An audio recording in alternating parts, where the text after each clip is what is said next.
Hello friends, welcome to SSC coaching centre. दोस्तों, आज के वीडियो में देखेंगे रीजनिंग के सबसे इंपॉर्टेंट प्रश्न, नंबर एनालॉजी के प्रश्न। मैं जब कभी नंबर एनालॉजी का वीडियो बनाता हूं, हमेशा एक बात कहता हूं कि नंबर एनालॉजी ऐसा चैप्टर है जो कभी भी ख़त्म नहीं होता। इसमें नए नए लॉजिक बनते रहते हैं। तो चलिए स्टार्ट करते हैं। पहला प्रश्न है, 6 है, 35 है, 9 है, क्वेश्चन मार्क है। हम करते क्या है, पहली संख्या का रिलेशन दूसरी से बनाते हैं। इन दोनों का रिलेशन बन जाएगा, वही रिलेशन यहाँ पर लगा देंगे, आंसर मिल जाएगा। लेकिन कभी कभी इसमें ऐसा भी होता है कि अगर पहली संख्या का रिलेशन दूसरी से ना बने तो पहली का आप तीसरी से बनाएंगे, ऐसा भी होता है कभी कभी। ठीक है, अब देखिए 6 से हमें 35 बनाना है। तो बहुत सारे बच्चे जो रेगुलर स्टूडेंट होंगे, जो रेगुलर पढ़ाई करते होंगे, उन्होंने अभी तक ये प्रश्न सॉल्व कर दिया। कैसे कर दिया मैं बताता हूँ। 6 से 35 बनाना है तो हमारे पास 6 है, हम क्या करें, 6 का स्क्वायर कर दें, 36 होता है। अगर 36 में से 1 माइनस हम कर देंगे तो हमें कितना मिलेगा, 35 मिलेगा। क्लियर। उसी तरीके से यहाँ पर 9 का रिलेशन बना लेंगे। 6 से 35 कैसे बना, 6 का स्क्वायर माइनस 1। उसी तरीके से 9 से ये वाली संख्या बना लेंगे। हमने क्या किया है, पहली वाली संख्या का स्क्वायर, तो यहाँ पहली वाली संख्या 9 है, 9 का स्क्वायर कर दूंगा, कितना होता है, 9 का स्क्वायर 81 होता है। फिर स्क्वायर में से -1 किया है यहाँ पर, तो यहाँ पर भी हम स्क्वायर में से -1 कर देंगे। अब 81 में से -1 में कर दूंगा तो कितना बचेगा, 80 बचेगा। ये आपके किस ऑप्शन में है, मैच करिए। ऑप्शन देखेंगे तो सी ऑप्शन में 80 दे रखा है, इसका मतलब ये आपके प्रश्न का सही जवाब हो जाएगा। बात आ गई समझ में।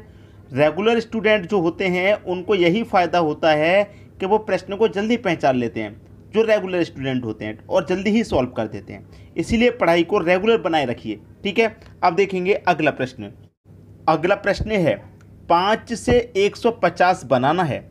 भाई 5 से जब आप 150 बनाएंगे तो यहाँ पर भी वही रिलेशन लगाएंगे। ठीक है, 5 से 150 कैसे बना, वही रिलेशन यहाँ पर लगा देना है। तो यहाँ पर पहले ये पहचानिए कि 5 से 150 ये कैसे बन पा रहा है। ठीक है, क्या लॉजिक लग रहा है वो पहचानिए। अब 5 से 150, 5 है मेरे पास। अगर मैं क्या करूं, 5 का अगर क्यूब में करता हूं तो 125 होता है, 150 नहीं होता, 125 होता है। 5 का क्यूब भी मैंने करके देखा, 125। अगर मैं 5 का स्क्वायर भी करूं तो 5 का स्क्वायर कितना होता है, 25 होता है। अब करेंगे क्या, मैंने क्यूब भी कर लिया, 5 का स्क्वायर भी कर लिया, अब दोनों को जोड़ लूँ तो 125 और 25 कितना होता है, 150 होता है। 150 मुझे मिल गया। ठीक है, क्या किया मैंने, एक बार क्यूब किया, एक बार स्क्वायर किया, दोनों को जोड़ दिया। यहाँ पर भी वही करूँगा, मेरे पास 7 है तो 7 का एक बार क्यूब कर लूँगा, 7 का क्यूब होता है 343। और एक बार स्क्वायर किया तो एक बार मैं 7 का भी स्क्वायर करूँगा, 7 का स्क्वायर होता है 49। क्यूब और स्क्वायर करके जोड़ा है तो यहाँ भी क्यूब और स्क्वायर करके जोड़ लेंगे, तो 343 और 49 को जोड़ लेंगे। 3 और 9 12 का 2 कैरी का 1, 4 और 4 8 कैरी का 1 9 और 3 392 392 किस ऑप्शन में है, डी ऑप्शन में दे रखा है 392। ये आपके प्रश्न का क्या हो जाएगा, सही आंसर हो जाएगा। क्लियर है। उम्मीद करूंगा कि सभी को प्रश्न बहुत अच्छे से समझ में आ गया, किसी को भी प्रश्न में अब कोई समस्या नहीं होगी। ठीक है, अब देखेंगे अगला प्रश्न। अगला प्रश्न है, 6 से बन रहा है 180, वही रिलेशन हम यहाँ पर लगाएंगे। अब 6 से 180 कैसे बना, भाई 6 से 180 कैसे बना, जो रिलेशन यहाँ पर लगा होगा वही रिलेशन यहाँ पर भी लगाना है। अब 6 से 180 में बनाऊँ, भाई ना तो 6 का स्क्वायर है ना ही क्यूब है, ना तो स्क्वायर है ना ही क्यूब है, क्या करें, कैसे बनेगा। देखिए कुछ ना कुछ लॉजिक जरूर होता है। कुछ प्रश्न ऐसे ही आते हैं जो दिमाग खराब कर देते हैं, बिल्कुल एग्जाम में बिल्कुल दिमाग खराब कर देते हैं। ऐसे प्रश्न आते हैं लेकिन उनका सॉल्यूशन बहुत आसान होता है। अब इसी प्रश्न की मैं बात करूं तो इसका सॉल्यूशन बहुत आसान है। अभी हमने एक प्रश्न देखा था जिसमें हमने क्यूब भी किया और स्क्वायर भी किया। तो यहाँ पर भी मैं क्या करूँ, 6 का क्यूब करूँ, कितना होता है, 6 का क्यूब 216 होता है। और मैं 6 का क्या करूँ, स्क्वायर करूँ तो 6 का स्क्वायर कितना होता है, भाई 36 होता है। ऐसा ही प्रश्न देखा था हमने जिसमें क्यूब किया और स्क्वायर भी किया, फिर से वही प्रश्न आ गया। तो पिछले प्रश्न में जब हमने क्यूब और स्क्वायर को क्या किया था, जोड़ लिया था, इस बार घटा देते हैं, अंतर कर देते हैं। 6 में से 6 जाएगा 0, 21 में से 3 जाएगा तो 18 बचेगा। 180 हुआ कि नहीं हुआ, भाई प्रश्न बिल्कुल वैसा ही है। पिछले प्रश्न में भी ऐसा ही किया था, क्यूब और स्क्वायर किया था, लेकिन वहाँ पर दोनों को जोड़ा था और यहाँ पर दोनों का अंतर कर रहे हैं। ठीक है, अब यहीं पर भी वही लॉजिक लगा दीजिए आप। एक बार 10 का क्यूब कर लीजिए, 10 का क्यूब आप करेंगे कितना होता है, भाई 10 का क्यूब 1000, 1000 लिख लो।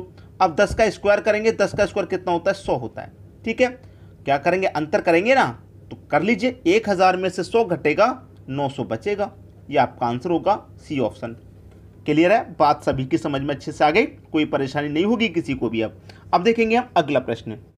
अगला प्रश्न है 12 है 150 18 क्वेश्चन मार्क। अब 12 से 150 बना लीजिए। कैसे बनाएंगे आप, 12 से 150, अगर मैं 12 का स्क्वायर करता हूं तो 12 का स्क्वायर अगर मैं करता हूं तो 144 मुझे मिलेगा। और 150 बनाने के लिए तो 144 में मैं क्या करूंगा, 6 जोड़ूंगा। ठीक है, 150 बनाने के लिए 144 में 6 जोड़ना पड़ेगा, और तभी तो आपका 150 बनेगा। अब यहाँ पर देखिए वही रिलेशन अगर मैं यहाँ पर लगाता हूँ तो देखिए पहली वाली संख्या का मैंने स्क्वायर किया, यहाँ पर मैं क्या करूँगा, 18 का स्क्वायर। 18 का स्क्वायर होता है 324। अब देखिए मैंने यहाँ पर 6 जोड़ा था, अगर मैं यहाँ पर भी 6 जोड़ूँ तो 324 में अगर मैं 6 जोड़ूंगा तो 330 बनेगा, और 330 ऑप्शन में दे रखा है। कुछ बच्चे इसको सही कर देंगे, जैसे मैं बताऊं 144 आया, मैंने 150 बनाने के लिए 6 जोड़ेंगे। अब यहाँ पर क्या करें, 18 का स्क्वायर का 324 आया, जब यहाँ 6 जोड़ा तो यहाँ भी 6 जोड़ेंगे, और 6 जोड़ेंगे तो ये 330 हो जाएगा। बी ऑप्शन बिल्कुल सही। लेकिन ये बिल्कुल सही है, अपनी जगह पे बिल्कुल सही है, ये आंसर गलत नहीं बता रहा मैं इसको। लेकिन जब इसको परीक्षा में पूछा गया था तो ये इसका आंसर नहीं था। मैं आपको जो चीज़ समझाने की कोशिश कर रहा हूँ उसे समझिए। जब परीक्षा में इसको पूछा गया था तो एग्जामिनर ने ये आंसर नहीं बताया था, बोला दूसरा आंसर है, उसे निकालिए। अब उसे कैसे निकालेंगे, यही बच्चे का दिमाग खराब हो गया। अब हम बताते हैं, यहाँ पर आपने 6 जोड़ा था ना, तो जिस संख्या का आपने स्क्वायर किया है उसका आधा जोड़ा। भाई 12 का स्क्वायर किया तो 12 का आधा 6 जोड़ा। यहाँ 18 का स्क्वायर काटा, 18 का आधा जोड़ेंगे तो 18 का आधा कितना हो जाएगा, 9 हो जाएगा। इसका मतलब यहाँ मैं कितना जोड़ूँ, 9।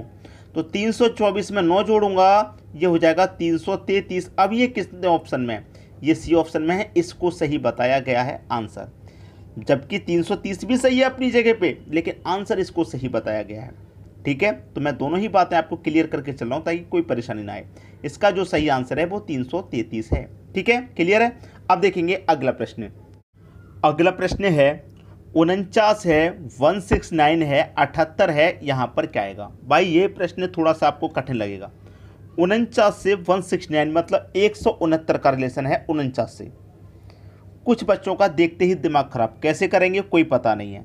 मैंने क्या बताया, कुछ प्रश्न ऐसे आते हैं जो दिमाग खराब कर देते हैं, लेकिन उनका सॉल्यूशन बहुत आसान होता है। ये बात भी मैं कह रहा हूँ, जैसे कि अब 49 से 169 बनाना बड़ा ही मुश्किल है।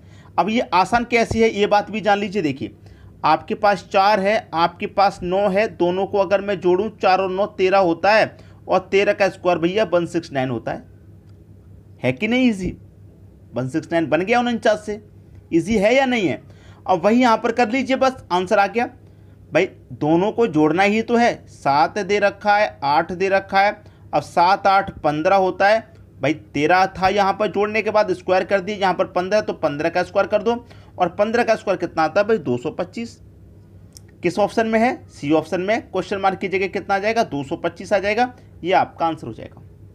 उम्मीद करूंगा कि सभी को प्रश्न अच्छे से क्लियर हो गया है, कोई समस्या किसी को बिल्कुल भी नहीं होगी। ठीक है, अब देखेंगे अगला प्रश्न। अगला प्रश्न है 6 का रिलेशन 27 से है तो 12 का रिलेशन किस संख्या से रहेगा।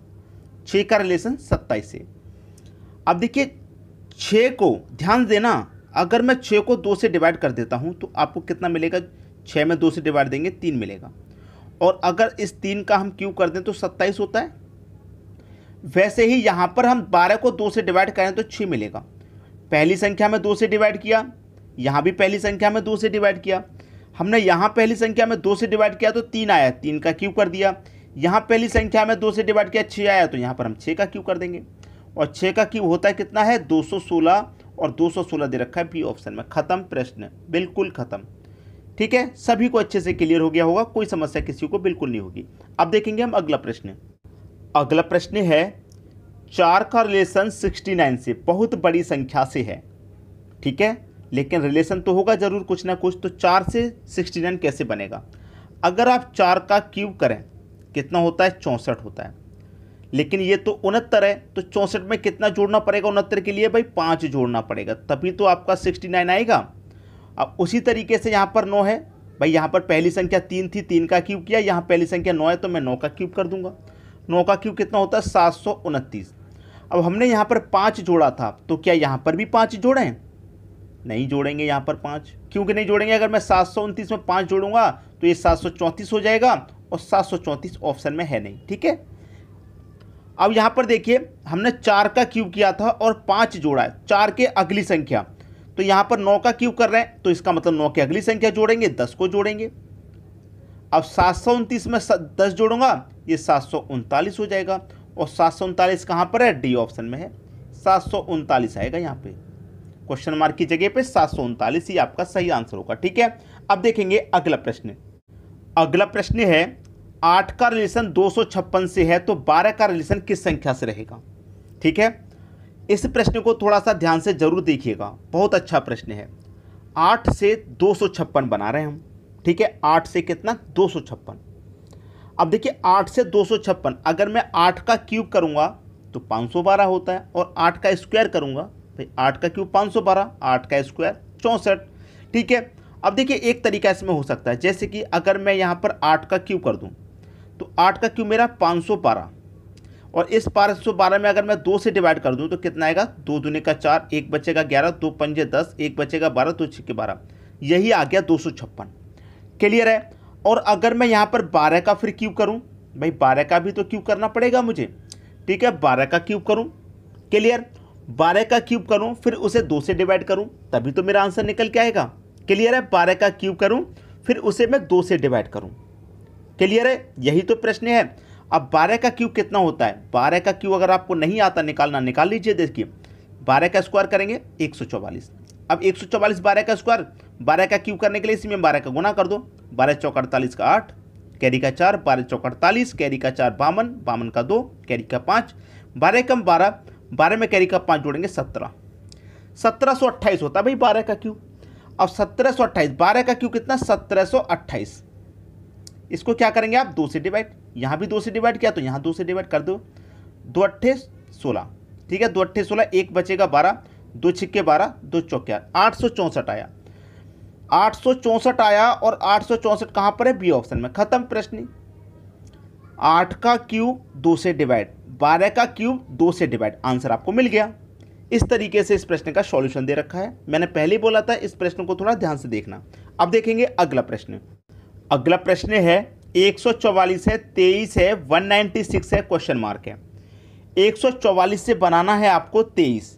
ठीक है, कैसे बनेगा? देखिए सबसे पहले तो आप अच्छे से जानते हैं कि ये जो 144 है ये क्या दे रखा है? 12 का स्क्वायर दे रखा है, और ये जो 196 है ये क्या दे रखा है? 14 का स्क्वायर। तो यहाँ पर जो पहली संख्या वो भी स्क्वायर की फॉर्म में, यहाँ पर जो पहली संख्या वो भी स्क्वायर की फॉर्म में। ठीक है, 144 का आप स्क्वायर रूट निकालेंगे तो 12, 12 से 23 कैसे बनाएंगे? भाई 12 से 23 बनाइए, पहले तो आपने इसका स्क्वायर रूट निकाल लिया 12। अब 12 से 23 बनाना तो कैसे निकालेंगे? अगर 12 का गुना आप 2 से कर दें 24, और 24 में से क्या करेंगे आप? -1, तो 12 दूने का 24, 24 में से -1 कर देंगे, आपका 23 मिलेगा। क्लियर? यहाँ पर भी वही कर दीजिए, मल्टीप्लाई 2 -1, तो यहाँ पर भी आप क्या करेंगे? 14 है, 14 का मल्टीप्लाई 2 -1, 14 दूने का 28, 28 में से -1 करेंगे, कितना आ जाएगा आपका? 27। क्लियर? यहाँ कौन सी संख्या आएगी? 27। 27 किस ऑप्शन में है? डी ऑप्शन में दे रखा है। उम्मीद करूंगा सभी को प्रश्न अच्छे से क्लियर हो गया होगा, किसी को कोई समस्या नहीं होने वाली। ठीक है दोस्तों, वीडियो पसंद आया लाइक करें, दोस्तों में शेयर करें, चैनल को सब्सक्राइब नहीं किया तो सब्सक्राइब करके बेल आइकन का बटन जरूर दबाएं ताकि सभी वीडियो का नोटिफिकेशन आप तक पहुंचे। ठीक है दोस्तों, वीडियो देखने के लिए आपका बहुत बहुत धन्यवाद।